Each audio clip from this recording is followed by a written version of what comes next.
السلام عليكم ورحمة الله وبركاته. أهلا بكم معايا في قناة وصفات ومعلومات. يا رب تكونوا بخير جميعا وفي أحسن حال.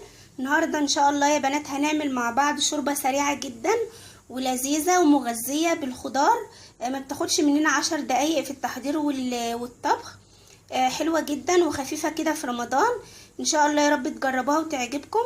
يلا بينا نروح نشوف المقادير ونشوف عملناها ازاي مع بعض. هنا كده يا بنات عندنا مقادير الشوربة بتاعتنا. عندنا كده جزراية كبيرة مبشورة، وعندي كوساية برضو مبشورة. ممكن لو الحجم صغير، لو هي حجمها صغير بناخد حبايتين، ولو الجزر برضو حجم صغير بناخد حبايتين. وعندي كده شوية صغيرين من الشعرية، وعندي برضو حوالي 3 معالق كبار لسان عصفور. ودي الشوربه بتاعتي دي كده كانت في التلاجة متبقيه من عندي، يعني بشيلها في برطمان ازاز كده بالشكل ده وبغطيها وبعينها في التلاجة علشان ما يجرالهاش اي حاجه، وبستعملها بقى كده في شوربات او مثلا اعمل بيها اي طبخه تاني يوم. وعندنا بقى كسرولة كده فيها شويه زيت صغيرين. دلوقتي بقى هنشغل النار ونشوف هنكمل ازاي. كده يا بنات انا شغلت النار على الكسرولة بتاعتي، وفضيت البرطمان بتاع الشوربه في حله علشان تسخن، علشان لما نضيفها تبقى سخنه تستوي معانا بسرعه. دايما كده دايما نخلي الشوربه اللي هنحطها او ميه الرز تبقى سخنه كده. وبعد كده هنحمر الشعريه.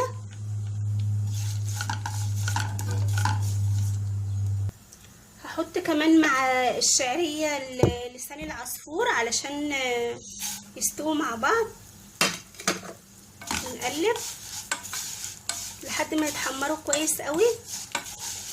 وعندي الشوربه خلاص غليت، اطفي عليها النار كده يا بنات. الشعريه ولسان العصفور بداوا ياخدوا لون.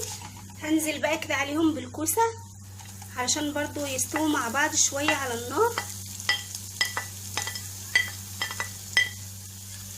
وبعد كده هنزل بالجزر.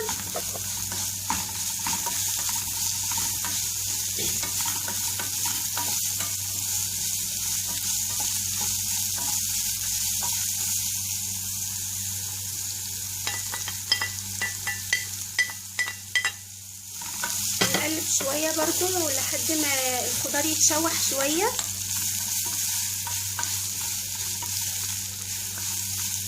طبعا الشوربه فيها الملح بتاعها والبهارات.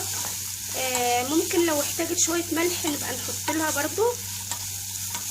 الشوربه دي حلوه قوي يا بنات في رمضان، سريعه وفيها قيمه غذائيه عاليه وما بتاخدش اي وقت خالص. الخضار المبشور ده بيستوي في ثواني زي ما انتم شايفين كده. في ثواني بتتحضر وبتبقى حاجه جديده شويه يعني. ممكن لو حد حابب يحط معاهم بصلايه ولا حاجه تدي ريحه وطعم زياده برضو كده. كله بقى متحمر كويس. هنزل بقى عليهم بالشوربه وبعد كده هغطي عليها لحد ما تستوي.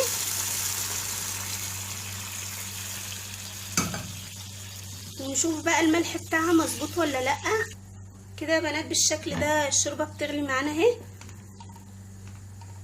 هنغطي عليها بقى النار لحد ما تستوي، وهشوف لو هي محتاجه ملح هزود لها، وبعدين نقدمها ونشوف شكلها النهائي هيبقى ازاي. ده كده يا بنات الشكل النهائي للشوربه بتاعتنا النهارده. يا رب تجربوها وتعجبكم. لذيذه جدا وسريعه، مبتاخدش وقت خالص، وخفيفه على المعده كمان في رمضان. ان شاء الله يا رب تجربوها وتعجبكم ان شاء الله.